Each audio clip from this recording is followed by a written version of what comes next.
The story of the Little Rock Nine is perhaps one of the most well-known moments of Arkansas's part in the civil rights movement, when 9 teens dared to break racial boundaries and integrate Little Rock Central High School. Believe it or not, that was nearly 70 years ago. And now a new wave of activists are following in their footsteps and charting their own paths for change.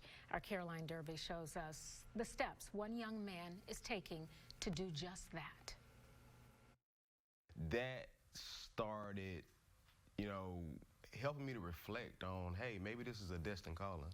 Growing up in the heart of Little Rock, the history of the city was intertwined in Tim Campbell's life from the start.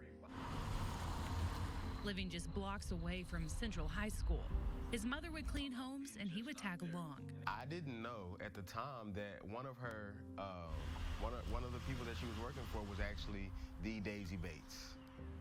And I would be over to this house every day. Campbell was destined for activism at a young age and watched others pave the way for what activism looks like now.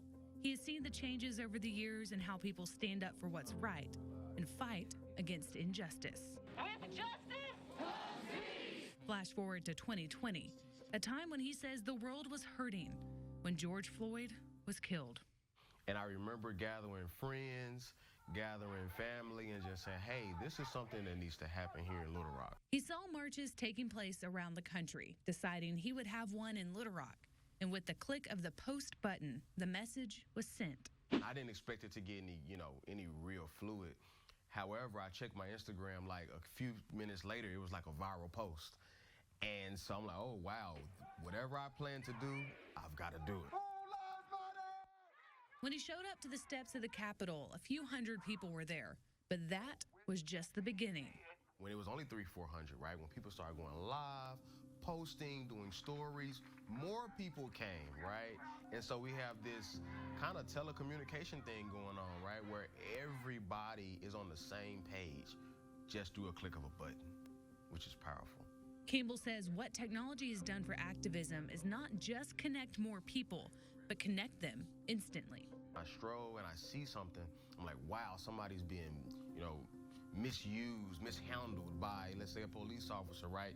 I see it in real time. I don't have to wait till the newspaper come out. I don't have to wait till 5 o'clock until the news come on. It's right there in my face. Different than decades ago. We can just comment, we can like, we can stroll, right? But then they didn't have all these technologies. They had to communicate whether they liked each other's politics, whether they didn't like each other's politics. Social media movements take place often, creating a global connection. Campbell spent time in West Africa advocating for the people who lived there. His social media post to get people to the March of the Capitol was seen there. And then his friends abroad got a permit to march. And so when I watched the videos of, Gambians, right, hitting the streets, expressing themselves, doing the exact same chants that we were doing here in America, there was another emotional moment there. Like, wow, what can happen when you own your voice? With pictures, videos, and more available at a touch of a button, using the tools we have now to carry on what he saw then.